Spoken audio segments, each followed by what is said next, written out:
Meanwhile, 22 before the top of the hour, a nursing home in Rhode Island has its very own kind of grim reaper. But this angel of death has fur. Oscar the cat has been predicting the passing of patients at Steer House for over 5 years now. Joining us right now is one of the doctors there, as well as the author of a new book, Making Rounds with Oscar. Dr. David Dosa joins us live. Good morning to you, doctor. Hi, how are you? Fine. We told this story a couple of years ago where Oscar, who was adopted by the nursing home a couple of years ago, he would walk through the halls and he wouldn't stay in anybody's room too long, unless what?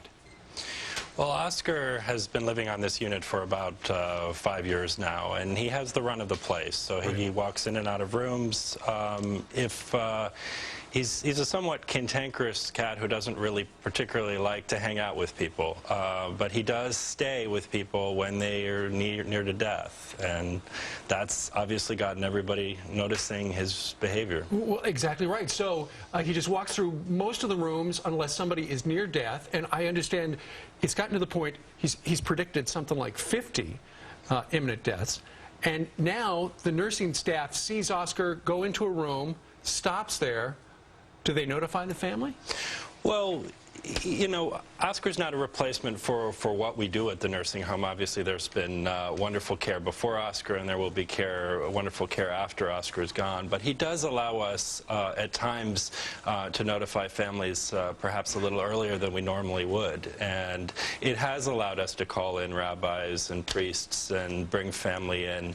As a physician, I'm always asked, you know, should I fly my daughter in from California at the end of life? And truthfully, it's very hard to answer that question sometimes. And if you do have this cat sitting on the bed, it sometimes makes that question a little easier to answer. Okay, now here's the hard part, doctor.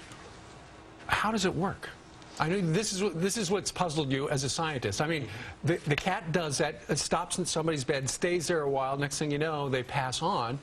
How does that work? Why is the cat sensing something, or what?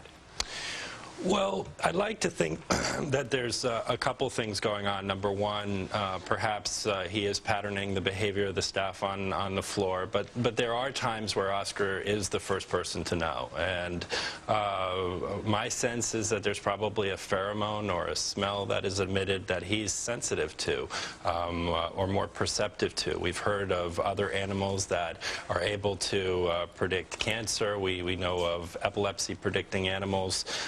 So animals have a remarkable perception above and beyond our own. So it's not necessarily just Oscar, but animals in general. I think it's animals in general. Interesting stuff. It's a great book, Making the Rounds with Oscar. Dr. David Dosa, we thank you very much for joining us from Rhode Island. Well, thank you very much for having me. Thank you, sir. Hey, Gretchen, over to you.